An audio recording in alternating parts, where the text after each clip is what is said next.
வாழ்க வளம். மிக்க நன்றிகள் அம்மா. வாழ்க வளமுடன். வாழ்க வையகம், வாழ்க வையகம், வாழ்க வளமுடன். குரு வாழ்க, குருவே துணை.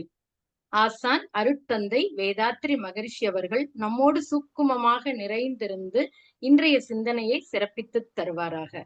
அனைவருக்கும் இனிய மாலை காலை வணக்கங்களையும் வாழ்க வளமுடன் என்ற நல் வாழ்த்துக்களையும் தெரிவித்து மகிழ்கிறோம். இன்று நமக்கு பஞ்சேந்திரிய தவத்தினை மிகச் சிறப்பாக வழிநடத்திய பேராசிரியர் புவனா அம்மா அவர்களுக்கு வாழ்த்துக்களை தெரிவித்து மகிழ்கிறோம். எனக்கு இந்த அருமையான வாய்ப்பை நல்கிய ஸ்கை நார்வே டென்மார்க் மனவளக்கலை மன்ற நிர்வாக உறுப்பினர்கள் அனைவருக்கும், இணைப்பில் இணைந்துள்ள அனைத்து வேதாத்திரிய அன்பு உள்ளங்களுக்கும் மனமார்ந்த வாழ்த்துக்களை தெரிவித்து மகிழ்கிறேன். சிந்தனையை, உடல் நலத்தை சீரமைத்து உய்வித்த குருவே வாழ்க. இன்னைக்கு நாம சிந்தனைக்கு எடுத்திருக்கிற தலைப்பு ஒழுக்கத்தால் உலகோடு நட்பு. இந்த தலைப்பு எதுல இருந்து வருதுன்னு பார்த்தா, மகரிஷி நமக்கு கொடுத்த குரு வணக்க பாடல் புருவத்திடை உந்தன் பூவிரலால் தொட்டு, அந்த பாடல்ல வருகின்ற வரிகள் ஒழுக்கத்தால் உலகினையே நட்பு கொள்ளும் அன்பு நெறி விளங்க வைத்து, திருத்தமொடு காய கற்பம் சீர் கர்மயோகம் உடற்பயிற்சி தந்து, சிந்தனையை உடல் நலத்தை சீரமைத்து உய்வித்த குருவே வாழ்க. வாழ்க வளமுடன். இப்போ ஒழுக்கம் அப்படின்னா டெபினிஷன் என்ன? நிறைய ஒழுக்கத்தை பத்தி சொல்லி இருந்தா கூட, ஒழுக்கம் அப்படின்னா ஒழுகுதல் அப்படின்ற ஒரு வினைச்சொல்ல இருந்து வந்தது. அப்போ இப்போ நாம ஒழுகுதல் அப்படின்னா நம்ம எல்லாத்துக்குமே தெரியும். மழை நீர் ஒழுகுதுன்னு சொல்லுவோம். அடுத்து கண்ணீர், அடுத்தது பார்த்தா நெய் ஒழுகுது அப்படின்னு சொல்லுவோம். அப்போ மேல இருந்து அப்படி கொட்டிக்கிட்டே இருக்கிறது, அததான் நம்ம ஒழுகுதல் அப்படின்னு சொல்றோம். அப்போ மேல இருந்து கீழே தொடர்ந்து கொட்டிட்டே இருக்கும் போது நடக்கின்ற அந்த செயலை ஒழுகுதல் அப்படின்னு சொல்றோம். அப்போ இத இந்த மேல இருந்து கீழே வர்றது மாதிரி மேன் மக்கள்கிட்ட இருந்து, அதாவது அறிவில் தெளிவடைந்த மக்கள் கிட்ட இருந்து, மேன் மக்கள் கிட்ட இருந்து நம்ம நல்ல குணாதிசயங்களை வாங்கி அதை நம்ம வாழ்க்கையில கடைபிடித்து வாழ்றதுதான் ஒழுகுதல், ஒழுக்கம் அப்படின்னு சொல்லி பொதுவா ஒழுக்கத்தை பத்தி டெபினிஷன் கொடுத்திருக்கிறாங்க. சோ ஒருத்தர் ஒரு பெரியவர்கிட்ட, ஒரு ஊர்ல எந்த ஒரு பிரச்சனைனாலும் ஒரு பெரியவர்கிட்ட போய் ஆலோசனை கேட்கறது வழக்கம். சோ அதே மாதிரி அவரும் அதுக்கான தீர்வுகளை ரொம்ப எளிமையா சொல்லுவாரு. சோ அதே மாதிரி அந்த இதுல ஊர்ல உள்ள ஒரு இளைஞன் அந்த பெரியவர்கிட்ட ஒரு நாள் போறாரு. போயிட்டு இந்த மாதிரி என்னோட வாழ்க்கைய உடனடியா மாற்றக்கூடிய ஒரு விஷயத்த நீங்க சொல்லணும். ஏன்னா எனக்கு வாழ்க்கையே வெறுத்து போய் ஒரு மாதிரி ஒரு மனநிலையில இருக்கிறேன். என் வாழ்க்கைய மாற்றக்கூடிய ஒரு விஷயத்த நீங்க சொல்லணும். ஆனா அது 5 நிமிஷம் தான் அதை நான் செய்ய. ஏன்னா அவர் எல்லாத்துக்கும் ஒரு பயிற்சி மாதிரி கொடுத்துருவாரு. இதை செய்யுங்க, அதை செய்யுங்கன்னு ஏதாவது ஒரு விஷயத்த சொல்லிக்கிட்டே இருப்பாரு. அதனால இவர் சொல்றாரு, இந்த மாதிரி நீங்க எனக்கு ஒரு 5 நிமிடம் தான் நான் அதை செய்யறதுக்கு எனக்கு டைம் இருக்கும். அதை ஒரு 30 நாள் தான் என்னால செய்ய முடியும். அந்த மாதிரி ஒரு விஷயத்த எனக்கு சொல்லுங்க. ஆனா என்னோட வாழ்க்கை நான் இப்ப இருக்கக்கூடிய இந்த மனநிலையில இருந்து முழுவதுமா நான் மாறணும். அதுக்கு எனக்கு நீங்க ஒரு உபாயத்தை இன்னைக்கு சொல்லணும் அப்படின்னு கேக்குறாரு. உடனே அந்த பெரியவரும் சிரிச்சுட்டே அவர்கிட்ட சொல்றாரு, கண்டிப்பாப்பா 5 நிமிஷம் நீ டைம் கொடுத்திருக்க. 5 நிமிஷம் கூட தினந்தோறும் ஒரு வேலையை தொடர்ந்து செய்யறது ரொம்ப கஷ்டமான காரியம். நான் உனக்கு 2 நிமிஷத்துல செய்யற மாதிரி ஒரு உபாயத்தை சொல்லி தரேன். ஆனா நீ தொடர்ந்து அதை செய்வையா அப்படின்னு கேக்குறாரு. கண்டிப்பா நான் செய்யறேன். 2 நிமிஷம்னா என்ன, நான் 30 நாள் என்ன, கூடவே கூட என் வாழ்நாள் முழுவதும் கூட செய்யறேன். நீங்க சீக்கிரம் சொல்லுங்க அத அப்படின்னு ரொம்ப ஆர்வமா பெரியவர்கிட்ட கேக்குறாரு. உடனே அந்த பெரியவரும் உள்ள வீட்டுக்குள்ள போய் ஒரு கண்ணாடி ஜாடியை எடுத்துட்டு வர்றாரு. எடுத்துட்டு அவர்கிட்ட அந்த இளைஞன் கிட்ட கொடுக்குறாரு. கொடுத்துட்டு அவர் சொல்றாரு, நீ காலையில டெய்லி எந்திரிச்ச உடனே வேற எந்த செயலும் செய்யக்கூடாது. எந்திரிச்ச உடனே ஒரு காகிதத்தை எடுத்து அன்னைக்கு என்ன தேதியோ அந்த தேதியை நீ எழுதி அந்த ஜாடிக்குள்ள போடணும். இதுதான் நீ செய்யணும். தொடர்ந்து 30 நாள், ஒரு மாசம். இப்ப இன்னைக்கு தேதி என்னவோ இதுல இருந்து 30 நாள் கணக்கு வச்சுக்கோ. நீ தொடர்ந்து செஞ்சுட்டு அந்த ஜாடியை எடுத்துட்டு நீ வா என்கிட்ட. உன்னோட வாழ்க்கையே மாறிடும் அப்படின்னு சொல்றாரு. இவனுக்கு ஒண்ணுமே புரியல. என்னது இது, எவ்வளவு ஈஸியான வேலை. ஒரு காகிதத்தை எடுத்து அன்னைக்கு என்ன டேட்டு அதை தானே போடணும். நான் கூட ஏதோ கஷ்டமா கொடுக்க போறாராக்கும்னு நினைச்சேன். இதுக்கு 2 நிமிஷம் கூட ஆகாது. நான் தொடர்ந்து பண்ணிட்டு வரேன். அப்போ என் வாழ்க்கை கண்டிப்பா மாறுமானா, நிச்சயமா மாறும். நீ பண்ணிட்டு வா, நான் உனக்கு சொல்றேன் அப்படின்னு சொல்லிடுறாரு.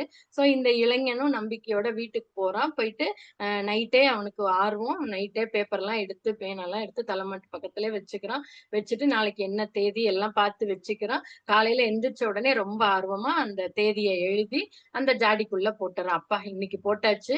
சோ நம்ம வாழ்க்கையில கண்டிப்பா மாற்றம் வரும். ஏன்னா அந்த ஊர்ல வந்து பெரியவர் நெறைய பேரோட வாழ்க்கைய மாற்றி இருக்கிறாரு. அதனால இவரும் நம்பிக்கையோட போடுறாரு. 2வது நாளும் அதே மாரி பண்றாரு. 3வது நாள் பண்றாரு. 4வது நாள் என்ன ஆச்சுன்னா, இரவு அவரு வேலை முடிச்சு வரத்துக்கு ரொம்ப லேட் ஆயிருது. ரொம்ப நேரமா ரொம்ப லேட்டா தூங்குறாரு. சோ காலையில அவரால எந்திரிச்சு கடகடன்னு ஆபீஸ்க்கு தான் கிளம்புறாரு. இந்த இதைய மறந்துடுறாரு. இந்த காலையில தினந்தோறும் செய்யக்கூடிய இந்த செயல மறந்துட்டு போயிடுறாரு. அப்புறம் தான் அவருக்கு போறப்பதான் ஞாபகம் வருது. ஐய்யயோ! இன்னைக்கு பண்ணாம விட்டுட்டோமேன்னு கொஞ்சம் தூரம் போறாரு. திரும்பி வீட்டுக்கு வந்து சரி யாரும் என்ன பார்க்கவா போறாங்கன்ட்டு தேதிய கிழிச்சு உள்ள போட்டுடுறாரு.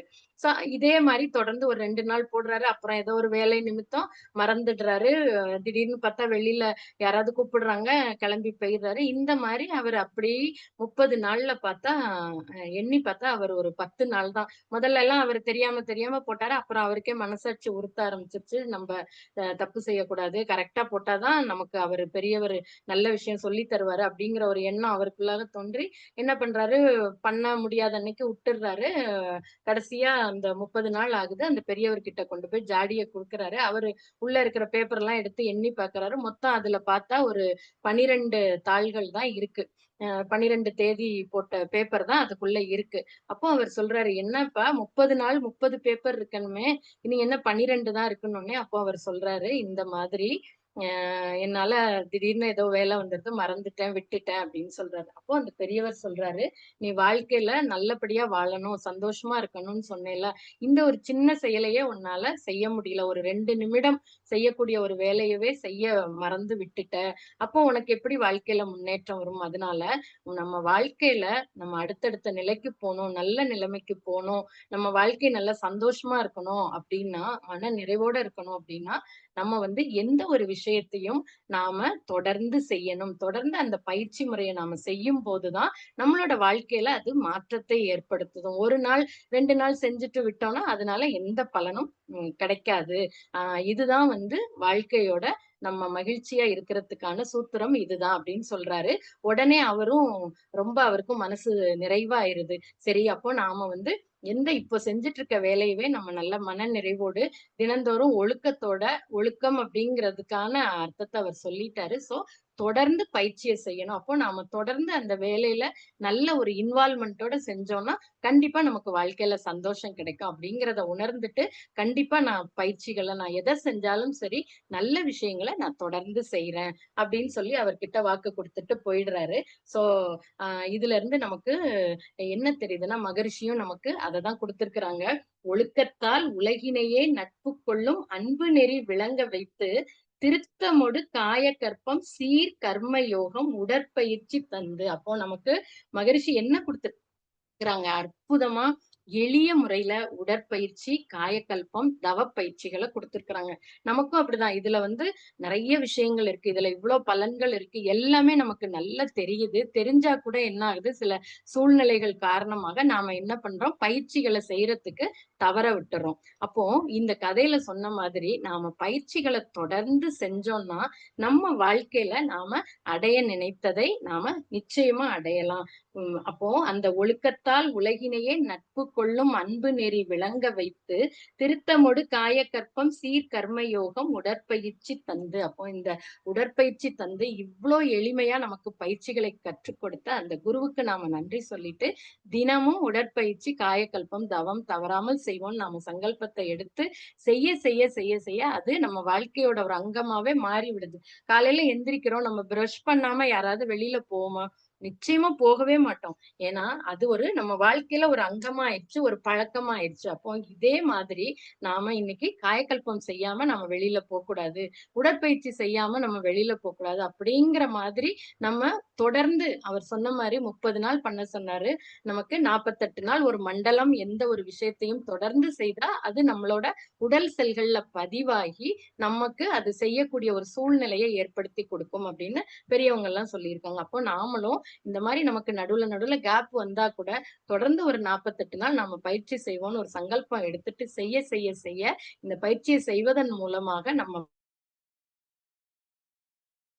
வாழ்க்கையில பெரிய மாற்றத்தை நாம காணலாம். அப்ப அடுத்து மகரிஷி என்ன சொல்றாங்கன்னா, இந்த நட்பு கொள்ளக்கூடிய அன்பு நெறி விளங்க வைத்து. அப்போ அன்பு அப்படிங்கிறது இந்த மாரி நாம எந்த ஒரு தவ பயிற்சிகள தொடர்ந்து செய்ய செய்ய செய்ய செய்ய நமக்குள்ளாக அந்த ஒரு விளக்கம், ஒரு தெளிவான மனநிலை இருக்க ஆரம்பிக்கும். அப்போ எந்த உயிரினத்திலயும் ஒரு அன்போடும், கருணையோடையும் இருக்கக்கூடிய தன்மை நம்முடைய இயல்பாக மாறிவிடும். எத பார்த்தாலும், யார பார்த்தாலும் அத வந்து ஒரு சம நோக்கோடு பார்க்கக்கூடிய ஒரு தன்மை நமக்குள்ள உண்டாகும். அப்போ அன்பு அப்படிங்கிறதுக்கு மகரிஷி அற்புதமா த அன்பும் கருணையும்ன்ற டாபிக்ல ரொம்ப அருமையா எளிய உதாரணங்கள் மூலம் நமக்கு அத உணர வச்சிருக்கிறாங்க. நம்ம எல்லாத்துக்குமே ஒழுக்கம்னா என்ன? அன்புன்னா என்ன? எல்லாமே தெரிஞ்ச விஷயம் தான். ஆனா அத எப்படி கடைப்பிடிக்கணும்? அதுல என்னென்ன சூக்குமங்கள் இருக்கு அப்படிங்கிறத பத்தி ரொம்ப தெளிவா உதாரணத்தோட சொல்லும்போது நமக்கு எளிமையா புரிய ஆரம்பிக்குது. அப்ப அன்பு அப்படிங்கிறது ஒரு பாதுகாப்பு.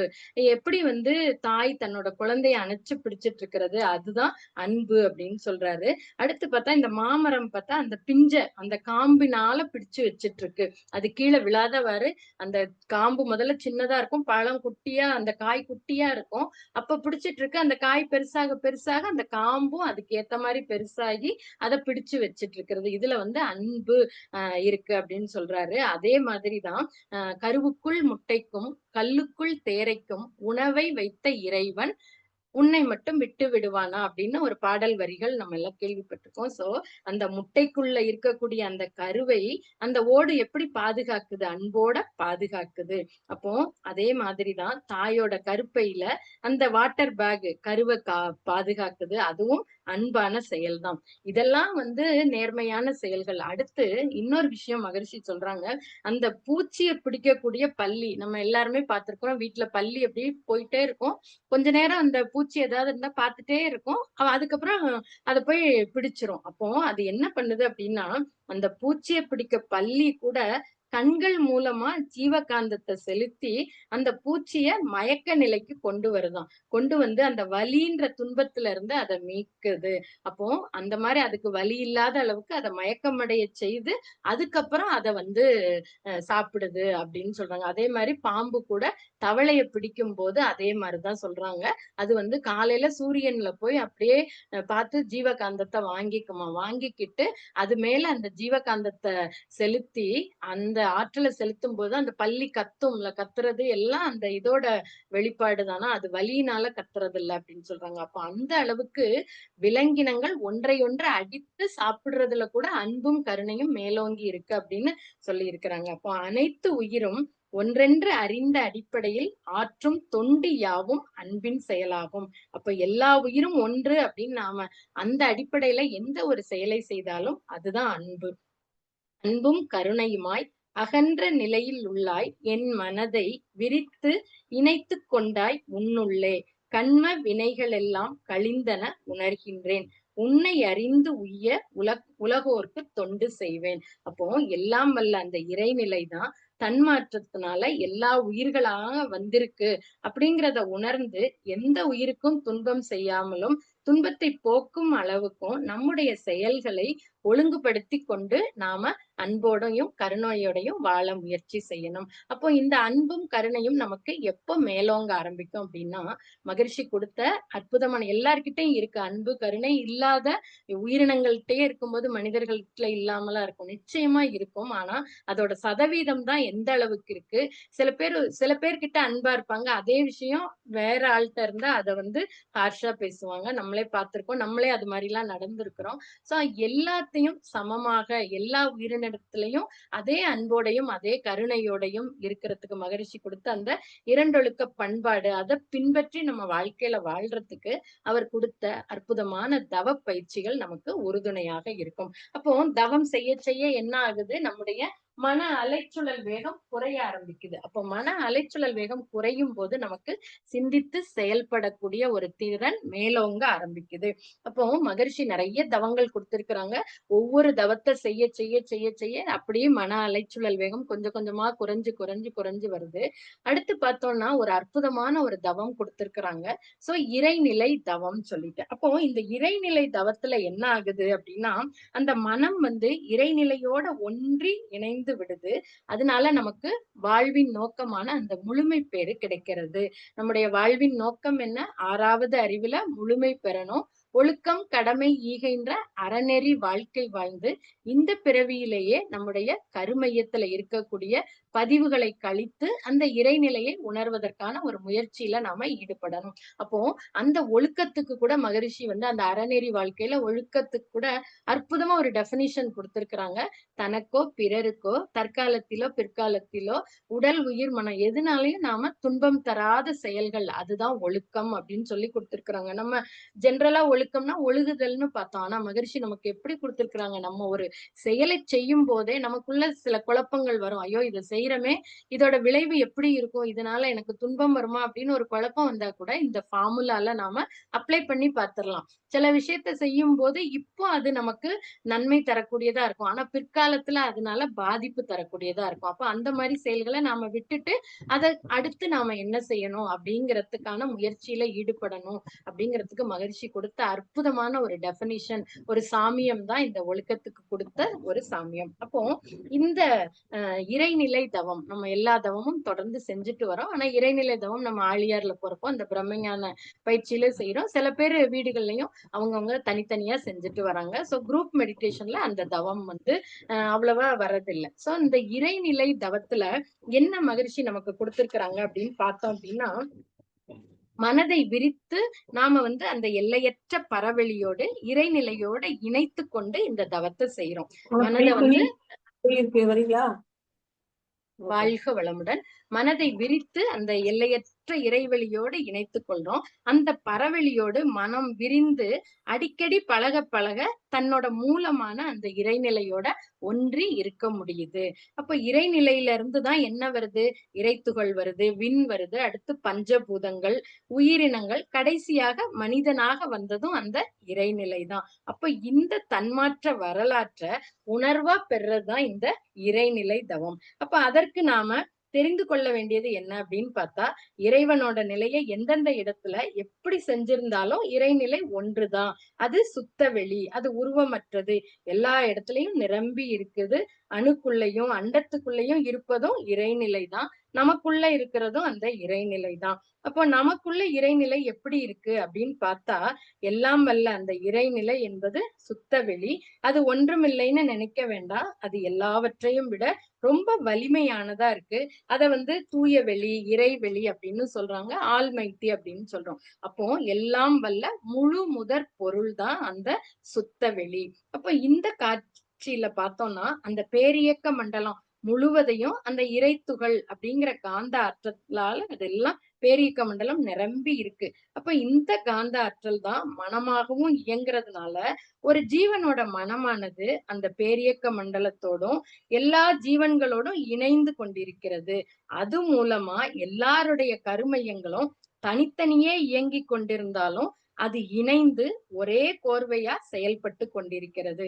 ஒவ்வொருவருடைய உணர்வும் அறிவும் பல்லாயிரம் அலைகளுக்கு அடித்தளமான கடல் நீர் போன்று ஒன்றாகவே எவ்வளவு அற்புதமான ஒரு உதாரணம் மகிழ்ச்சி கொடுத்திருக்கிறாங்க பாங்க. ஒவ்வொருத்தரோட உணர்வும் அறிவும் பல்லாயிரம் அலைகளுக்கு அடித்தளமான அந்த கடல் நீர் போன்று ஒன்றாகத்தான் இருக்கிறது. இத வந்து நாம அகக்காட்சியா நாம காணும் போது இந்த காட்சியில்தான் இந்த மனித மனமானது அந்த ஒரு அன்பும் கருணையோட வாழ்றதுக்கான முயற்சியில வருது அப்படின்னு சொல்றாங்க.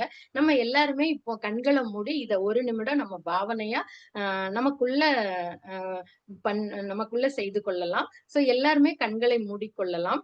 ஒரு 2 நிமிடம் கண்களை மூடிட்டு அப்படியே நம்ம எல்லாருமே இந்த இதுல இருக்கிற எல்லாருமே நம்ம அகத்தாய்வு பயிற்சி முடிச்சிருக்கிறவங்க தான். சோ பயிற்சி அதாவது பேசிக் கோர்ஸ் மட்டும் படிச்சவங்க மூச்சை மட்டும் கவனிச்சுக்கலாம். மத்த அன்பர்கள் எல்லாருமே அந்த நம்மளை சுத்தி ஒரு அருட்காப்பு போட்டுக்கிறோம். அருட்பேராற்றல் இரவும் பகலும் எல்லா நேரங்களிலும் எல்லா இடங்களிலும் எல்லா தொழில்களிலும் உறுதுணையாகவும் பாதுகாப்பாகவும் வழி நடத்துவதாகவும் அமையுமாக. அப்படியே அந்த பரவெளியோடு அந்த சுத்த வெளியோடு நம்மளை இணைச்சுக்கிறோம். சுத்தவெளி, ஆதி அனாதி, சுத்தவெளி, வெட்டவெளி, கும்மிருட்டு, பூரணம், முழு முதற் பொருள் எல்லாமே அதுதான்.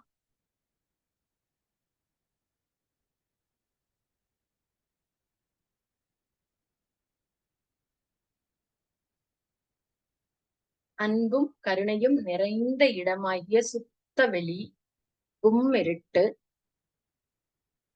அப்படியே நாம மெதுவா வரோம். பேரியக்க மண்டலம், நட்சத்திர கூட்டங்கள் நிறைந்த இடம். எல்லா நட்சத்திர கூட்டங்களிலிருந்தும் வருகின்ற காந்த அலைக்கதிர்கள் நமக்கு நன்மையே செய்து கொண்டிருக்குமாக. நட்சத்திர கூட்டங்கள் நடனமாடும் காட்சியை நான் அகத்தே காணுகின்றேன். நட்சத்திர கூட்டங்கள் அப்படியே மின்னிக் கொண்டிருக்கிறது. பேரியக்க மண்டலம், சக்தி களம். அப்படியே மெதுவா வரோம். சூரியன், ஆரஞ்சு நிறமான காந்த அலை கதிர்கள் நம்ம உச்சியில இருந்து பாதம் வரைக்கும் வர மாதிரி பாவனை பண்ணிக்கலாம். நம்முடைய எலும்புகள் பலமடைந்து கொண்டிருக்கிறது. மெதுவாக சந்திரன், பௌர்ணமி என்று காணக்கூடிய முழு நிலவு, சந்திரனிலிருந்து வரக்கூடிய வெண்மை நிறமான காந்த அலை கதிர்கள் நம்முடைய இரத்த ஓட்டத்தை சீரமைக்கின்றன.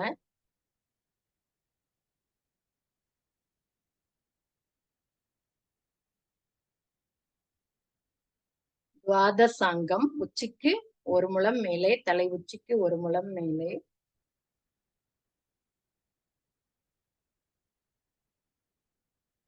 அப்படியே துரியம், துரியம். நம்ம இப்போ சுத்த வெளியில இருந்து வந்த அன்பும் கருணையும், பேரியக்க மண்டலத்துல இருந்து கிடைத்த ஆற்றல், சூரியன் சந்திரன்ல இருந்து கிடைத்த ஆற்றல் எல்லாம் நம்முடைய தலை உச்சியில இருக்கு. தலை உச்சியில இருக்கக்கூடிய ஆற்றலை உடல் முழுவதும் பரவ விட்டுக் கொள்கிறோம். அப்படியே நம்ம மூலாதாரத்துல கவனம் வச்சுக்கலாம். மூலாதாரம், மூலாதாரம், மூலாதாரம். வாழ்க வளமுடன், வாழ்க வளமுடன். நிறைவு செய்து கொள்ளுவோம். வாழ்க வளமுடன். அப்போ மகரிஷி சொன்ன அந்த ஒரு இறைநிலை தவம்ங்கிறது இதுதான். அப்போ நம்ம எல்லாரும் துரியாதீத தவம் அடிக்கடி பண்றோம்.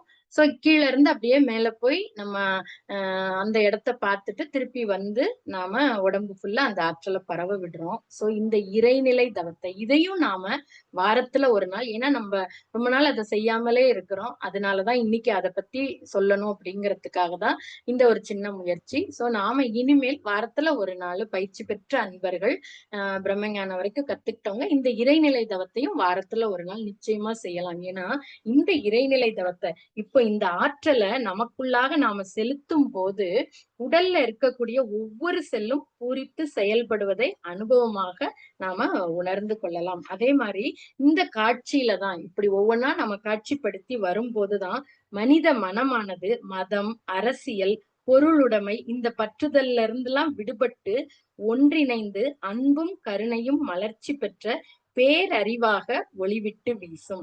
இதுவே மனிதனுடைய முழுமை பேறு, இறைநிலையின் சரித்திரம். அப்போ இதுதான் நம்முடைய வாழ்வின் நோக்கம். அந்த முழுமை பேரை அடைவதற்கு நாம எல்லா தவங்களோடும் சேர்த்து இந்த இறைநிலை தவத்தையும் நாம வாரம் ஒரு முறை செய்து பழகிக் கொள்வோம். இதை செய்ய செய்ய செய்யதான் மனம் இறைநிலையிலேயே ஒன்றி இணைந்து விடுகிறது. நமக்கு அந்த முழுமை பேறு கிடைக்கிறது. பிற உயிரின் மீது அன்பும் கருணையும் உண்டாகிறது.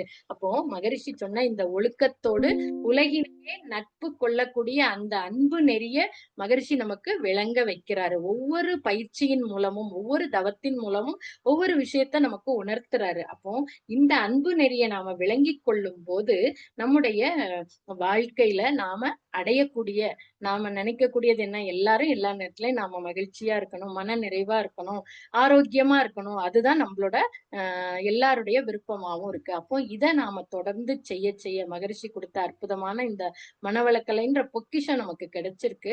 இந்த பயிற்சிகள நாம தொடர்ந்து செய்வதன் மூலம் நம்ம வாழ்க்கையில நாம எல்லா துறைகள்லயும் வெற்றியும், மகிழ்ச்சியும், மன நிறைவும் பெற்று வாழக்கூடிய ஒரு பயிற்சி முறையாக மகரிஷி வடிவமைச்சு குடுத்திருக்கிறாங்க. அதுதான் பயிற்சியோட சிறப்பு. அப்போ இதுல வந்து பார்த்தோம்னா, இன்னும் நமக்கு குடுத்திருக்கிறாங்க அந்த கடமை அறம். அப்போ அந்த கடமை அறம் சிந்தனையை, உடல் நலத்தை சீரமைத்து உய்வித்த குருவே வாழ்க! சீர் கர்ம யோகம்னு குடுத்திருக்கிறாங்க. சோ அந்த கர்ம யோகத்துல முக்கியமா சொல்லக்கூடியது என்னன்னா, நன்றியுணர்வு. அப்போ நாம தினந்தோறும் நம்ம என்ன செய்றோம்? எனக்கு அது இல்ல, இது இல்ல அப்படின்னு கேட்கறதுக்கு பதிலா நமக்கு எவ்வளவோ விஷயங்கள் கிடைச்சிருக்கு. கால் இல்லாம இருக்கிறவங்கள பார்க்கும்போது தான் நமக்கு நம்மளால செருப்பு போட முடியுதே அப்படிங்கிற எண்ணம் வரணும் அப்படின்னு அடிக்கடி இப்பல்லாம் WhatsAppல அந்த மெசேஜ் வருது. அப்போ நமக்கு எவ்வளவோ விஷயங்கள் இருக்கு. அப்போ நாம இந்த உடற்பயிற்சி முதல்ல மகரிஷி குடுத்த இந்த உடற்பயிற்சிக்கே நாம எவ்ளோ நன்றி சொன்னாலும் தகாது. உடல்ல இருக்கக்கூடிய ஒவ்வொரு உறுப்புகளும் இன்டர்னல் ஆர்கன்ஸ் எல்லாம் ஆக்டிவேட் ஆகுற அளவுக்கு ரொம்ப அற்புதமா மகரிஷி நமக்கு வடிவமைச்சு குடுத்திருக்கிறாரு. அப்போ நாம இந்த ரிலாக்சேஷன் பயிற்சி செய்யும்போது நம்ம ஒவ்வொரு உறுப்புக்கும் நாம நன்றி சொல்லிக்கிட்டே நாம அந்த பயிற்சிய செய்யணும். எந்த ஒரு விஷயத்துக்கும் நாம இந்த கிராட்டிட்யூடோட நன்றியுணர்வோட இருக்கும்போது, இன்னும் நமக்கு அதிகமாக அது கிடைக்க ஆரம்பிக்கும். சோ அந்த அளவுக்கு மகரிஷி குடுத்த அந்த பயிற்சிகள நாம தொடர்ந்து செய்வோம். வாழ்வில் நலமோடு வாழ்வோம். வாழ்க வளமுடன். வாய்ப்புக்கு நன்றி அம்மா. வாழ்க வளமுடன். இதுகாரும் செவிமடுத்த அனைத்து அன்பு உள்ளங்களுக்கும் நெஞ்சார்ந்த நன்றிகளை தெரிவித்து மகிழ்கிறேன். வாழ்க வளமுடன்.